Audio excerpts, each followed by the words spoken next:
एक जगह है जहां पर एक्शन भरपूर है, वो है इन्वेस्टर्स का लगातार बाजार में जो रुझान होता हुआ दिख रहा है। एक के बाद एक नए इन्वेस्टर जुड़ रहे हैं। एनएससी पर ट्रेड करने वाले, एक्टिवली ट्रेड करने वाले लोगों की संख्या जबरदस्त बढ़ गई है। ये डेटा लेकर आए Ashish. Ashish, life time high पर चल रहा है sir. Addition life time high पर है देश भर में। अगर आप एक बार मैं जरा वो जैन साहब को अलर्ट कर दूं। बिल्कुल सर। क्या वैसे तो जैन साहब ध्यान से सुनते ही हैं, जब भी सुन रहे होते तब ध्यान से सुनते, कई बार वो नहीं भी सुनते हैं। इसलिए जैन साहब please pay attention to Ashish, some interesting data coming in. Yes Ashish. Sir, उत्साह मार्केट का काफी बढ़ रहा है। एनएससी ने डेटा निकालकर बताया कि जैन मंथ में अगर आप देखें तो 23,30,000 जो नए ग्राहक हैं, जो नए निवेशक हैं, 23,30,000 नए, 23 लाख राउंड फिगर में, 23 लाख नए कस्टमर जुड़े हैं एनएससी के जनवरी में।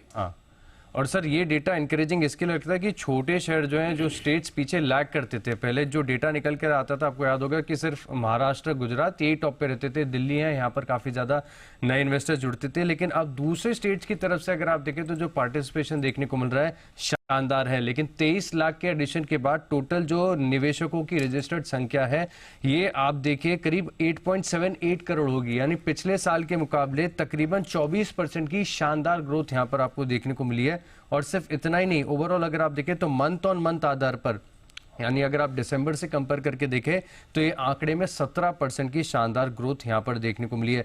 लेकिन जो निवेशकों की तरफ से सबसे ज्यादा पार्टिसिपेशन देखने को मिल रहा है, उत्तर प्रदेश सर टॉप पे, यूपी टॉप कर रहा है। 3.5 लाख नए जो निवेशक हैं वो जैन महीने में जुड़ते हुए नजर आए। महाराष्ट्र में अगर आप देखें तो 3,40,000 हैं, गुजरात में 1,84,000 है, राजस्थान की तरफ से भी सर आपका स्टेट है, काफी अच्छा पार्टिसिपेशन है। 1.55 लाख के आसपास का जो है यहाँ पर नए इन्वेस्टर्स की तरफ से एडिशन देखने को मिला है। सर ये तो मैंने आपको थोड़े से वेस्टर्न और नॉर्दर्न स्टेट्स बताए, लेकिन साउथ के जगह पे अगर आप देखें तो यहाँ पर खासियत यह है कि मंथ ऑन मंथ ग्रोथ बहुत तगड़ी आ रही है। मिसाल के तौर पर कर्नाटक में पिछले मंथ के मुकाबले दिसंबर से लेकर जैन में अगर आप देखें तो 27% ज्यादा जो है निवेशक वो जुड़े हैं। तेलंगाना में सिमिलर 26% है। वेस्ट बंगाल की बात करें तो 21% है। आंध्र में 19% है। पंजाब में थोड़ी सी अगर आप देखें तो डी ग्रोथ देखने को मिली है। लेकिन ओवरऑल जो नया एडिशन का डेटा है ओवरऑल भी काफी अच्छा है, और जो स्टेट्स की तरफ से कंट्रीब्यूशन लगातार बढ़ता जा रहा है, ये डेटा भी काफी एनकरेजिंग है। ओके, उत्तर प्रदेश, राजस्थान में तो हिंदी भाषी क्षेत्रों से ज्यादा जुड़ रहे हैं बहुत। यूपी तो सर टॉप पे 3.5 लाख। ओके, यूपी के टॉप पे होने की वजह तो आप और वरुण है। एक दुबे जी, एक चतुर्वेदी जी हैं। और राजस्थान के टॉप होने की वजह से जैन साहब ही हैं। बराबर। और कौन से राज्य में ज्यादा जुड़ रहे हैं? पश्चिम बंगाल, महाराष्ट्र से भी काफी जुड़े हैं। महाराष्ट्र तो खैर वागले साहब और सुमित जी, महाराष्ट्र में तो खैर बहुत लोग हैं हमारे। महाराष्ट्र में तो शुरू से मतलब लीडरशिप है। जैन साहब, आपकी विशेष टिप्पणी?